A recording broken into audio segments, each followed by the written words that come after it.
Hey, how you guys doing? It's Kydro, and in this video we're gonna talk about Wuthering Wave's newest update 2.0. It has been making rounds that this update is probably one of the best gacha updates ever. The amount of people who are impressed by this update is simply crazy to me. I don't think I've ever seen amount of this kind of hype in any other gacha game before.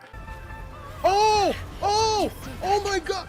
Just to go over a few of the accomplishments. Number 1 on Bilibili downloads ranking. It's so cool to see how much hype this update has achieved. Ranking 4.8 rating at the PlayStation Network Store, and also being the number 2 in the Japanese PlayStation Store best-selling list, and also in a bunch of other PlayStation stores. At this point, it kind of turned into a meme to just prove all these haters wrong who still doubt that Wuthering Waves is a competitor to Genshin that is here to stay. The amount of doubters has definitely decreased, especially now with the Rinascita update. I mean, this update has one of the best visual experiences, best music experiences, gameplay experiences, and some of the best features that you can get in any video game right now for free. I mean, just look at the day and night circle in general. This looks freaking crazy. I'm just gonna scroll through this.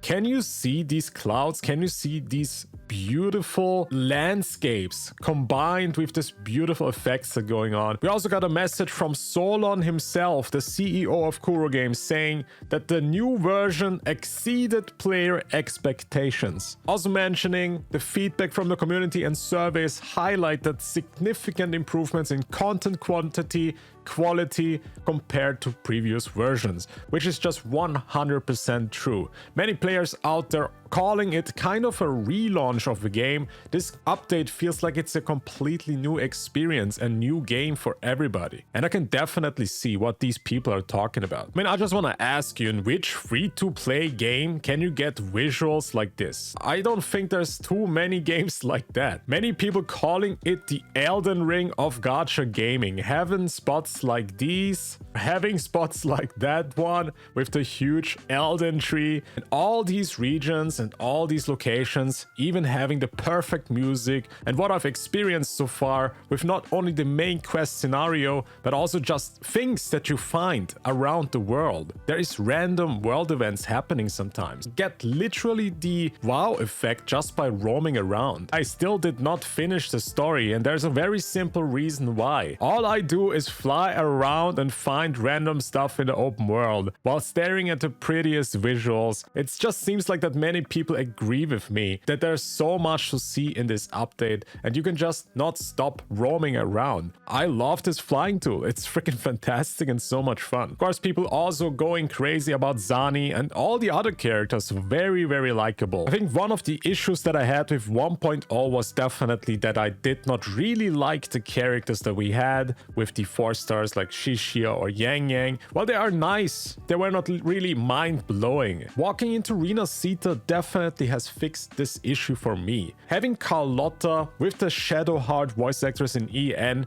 or having the Italian mommy waifu Zani, where everybody's just simply going crazy. Also, I don't know how the hell did I get 6,000 likes on this one. I guess I just have to put Zani on a freaking tweet. Also, people love the voice acting in this update. I also want to say kudos again. Voice acting once more improved. I also really like Phoebe. She reminds me of this anime character, The Angel Spoils Me Rotten.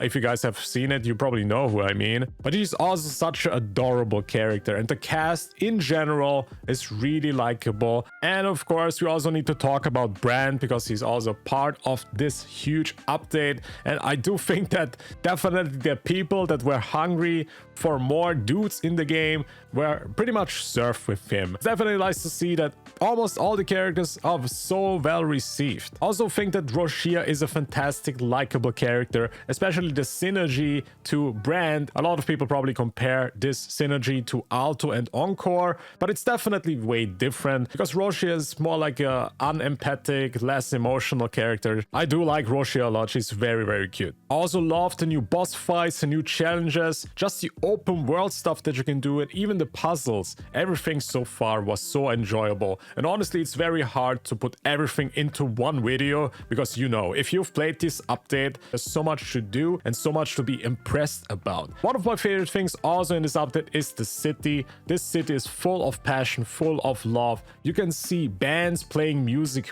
here. You can see the apothecary having amazing freaking NPCs like Rosemary. Also just listen to the music. For example, this place where the masks are just singing. And man, I just could keep glazing about everything. That's also why I've been struggling to put out a video like this, because I really don't know how to express what I actually feel about this game. Because I'm real, I was a Genshin content creator. I wanted Genshin to be better, but the developers simply kind of were lackluster about it and didn't put the effort that I wished that they would have put in. Now playing this game, this is literally all I wanted in Genshin. It's literally the better one for me. Even the story is now impressing a lot of people, especially the storytelling is from another world. I don't think there's any gacha game who has as good of storytelling as this game. It keeps the players engaged with camera angles and very good voice acting, visuals and zooms. The characters themselves are so expressive. It's just fun to look at, to be honest. A lot of the times I don't even know what they're talking about because my English is not that great since I'm German, but I love just watching what they show me in the dialogues. And this is truly one of the things where you can say, this is how you do good storytelling. Seeing the amount of love that the game gets right now is just so nice to see as a WUWA player and as somebody who just never doubted that Kuro Games can do it. I also am completely new to Kuro Games. I didn't know much about PGR, but I do remember that I was super excited as a Genshin player and Genshin content creator for Wuthering Waves to come out and show Genshin how it should have been done. Wuthering Waves has cooked something quite amazing here, and honestly I cannot even wait to see what they cook up in the future, because if you think about it, this game is only 7 months old and they gave us an update like this, and I'm just so impressed. And so are millions of other players. We can also see new revenue coming in for the developers, and I do want to say these developers deserve every penny. They have put so much hard work into it. They are listening to the feedback. A lot of the stuff that we had issues with are now fixed and implemented. They're also working on loadouts. They already mentioned it. Having the synthesizer to go and so many other features that are now in the game. And they just keep adding more and more, making the game ultimately just better with each update. And Solon saying that there's gonna be an update like Rinascita every 6 months is just unbelievable to me. And with this, I'm gonna end the video here with my glazing. I hope you enjoyed that. Share your feelings about the game. Let me know what you think about Rinascita so far. Did you like everything? Do you have issues with it? Are you also glazing like me? Put it in the comments. I'm very curious to read it. My channel blew up because of Wuthering Waves, so I'm super thankful. And I will keep making content for Wuthering Waves for a really long time. It's been a blast. Thank you for 40,000 subscribers, everybody. And I appreciate you all for watching. And I see you in the next one. Bye-bye.